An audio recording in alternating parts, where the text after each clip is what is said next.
आप कैसे cross check कर सकते हैं? रवि हमारे साथ है जो इसी तरह का एक ऐप चलाते हैं, एक तरह की साइट चलाते हैं। तो रवि, इस तरह की चीजों से आपको भी दो चार होना ही पड़ता होगा, जहां प्रोफाइल्स फेक होती हैं या फेक नहीं भी होती हैं तो वो मिस्टीवियस होती हैं, उनके पीछे के मोटिव्स कुछ दूसरे होते हैं। क्या मैकेनिज्म रहता है कि लोगों को ऐसी चीजों से बचाया जाए?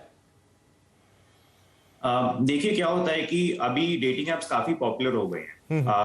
उस लॉकडाउन में भी अगर आप देखें तो काफी लोग घर पे रहे हैं, डिजिटल गए हैं और हमारे यहाँ पे कम से कम रोज 10,000 नई प्रोफाइलें आती है और इसमें भी 70% लोग आजकल छोटे शहरों और गांव से आ रहे हैं। तो इन सब के लिए ये पहली बार एक नया एक्सपीरियंस है कि एक डेटिंग ऐप यूज कर रहे हैं। उनके लिए भी नया है कि वो एक लड़का लड़की एक दूसरे से बात कर रहे हैं, नंबर एक्सचेंज कर रहे हैं। तो जाहिर सी बात है कि यहाँ पे केयरफुल रहना बहुत जरूरी है। जैसे कि पहले ईमेल के स्कैम्स होते थे, अफ्रीका से कोई ईमेल आती थी कि हमारे पास इतना पैसा है, आपको हम देने को तैयार हैं। तो ये सब चीजें पहले से थी डिजिटली, ये डेटिंग एप्स पे भी आ गई हैं। तो इसके लिए दो पहलू हैं इसके। एक तो है कि जो हम डेटिंग ऐप से हमें इन प्रोफाइल्स को मॉडरेट करना बहुत जरूरी है। अब जैसे कि हमारे पास 10,000 प्रोफाइल रोज आती है, तो हमारे पास बैकएंड में टीम है जो कि हर एक प्रोफाइल की नेम, ईमेल एड्रेस, उनका जेंडर, उनके फोटो से मैच करती है। हर एक प्रोफाइल मोबाइल से वेरीफाइड होती है। हमारे पास आजकल टेक्नोलॉजी है जैसे कि मशीन लर्निंग या फिर आर्टिफिशियल इंटेलिजेंस, जिससे कि हम आइडेंटिफाई कर पा रहे हैं कि ये शायद सस्पिशियस प्रोफाइल्स हैं। तो ऑलमोस्ट अगर आप देखें, 150 से 500 प्रोफाइल रोजाना हम लोग ब्लॉक करते हैं। 25% प्रोफाइल्स हम लोग ब्लॉक कर पाते हैं इसके थ्रू। 5-6% प्रोफाइल्स है कि जो वो पैटर्न में नहीं आते हैं और फिर वो ऐप पे जाते हैं और with in may be 10 minutes और 15 मिनट्स हम लोग उनको ब्लॉक कर देते हैं।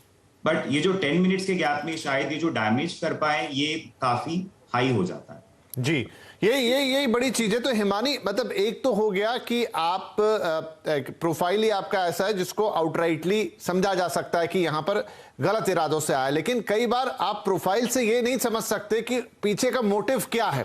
तो वहां पे बहुत सारे इश्यूज मुझे लगता है कि क्रिएट होते होंगे आगे चलते हुए। जी, मैं कुछ डेटा आपसे शेयर करना चाहूंगी। 2019 में जो एफबीआई फेडरल ने डेटा पब्लिश किया है, 4,67,000 साइबर क्राइम रजिस्टर हुए, जिसमें से अराउंड 47,000 नंबर्स ऐसे हैं जो कि 19,000 नंबर्स ऐसे हैं who were victim to romance scam. तो डेटिंग ऐप आज के डेट में it is not just about fake profile, but आज के डेट में बॉट्स भी बहुत सारे आ गए हैं, जिसकी वजह से काफी फ्रॉड हो रहे हैं। तो आइडेंटिफाई करने के लिए काफी सारे स्टेप्स होते हैं। इमोशनल इंटेलिजेंस की बहुत जरूरत है। तो दैट टू पार्ट्स। वन, जो डेटिंग ऐप चला रहे हैं वो अपने आर्टिफिशियल इंटेलिजेंस और मशीन लर्निंग के थ्रू, जैसे कि अभी क्वैक क्वैक के फाउंडर बता रहे थे कि वो ब्लॉक करते हैं उन प्रोफाइल्स को, बट उसके अलावा जो यूजर्स होते हैं उन्हें अपने इमोशनल इंटेलिजेंस को यूज करने की जरूरत है। Because I tell you, dating apps are something which they force people into not only opening their hearts but they can fool people into opening their wallets also. Quack quack का ही एक incident मुझे याद है, मीनू जैन का, जो हुआ था इन 2019। 59-year-old person was murdered in new Delhi. जो कि background, I really don't know how true it was, but जो निकल के आया कि उस डेटिंग ऐप पे मिले थे and this guy was portraying himself as a high flying businessman. And so it is not just about fake profile किस लेवल तक जा सकता है। We have to be very very careful about what information we are sharing, and अपने emotional intelligence को use करते हुए users को स्पेशली ये वेरीफाई करना चाहिए कि हम जिससे इंटरेक्ट कर रहे हैं, स्पेशली फीमेल्स, तो is that a genuine account और नॉट। प्रोफाइल पिक्चर देख करके उनकी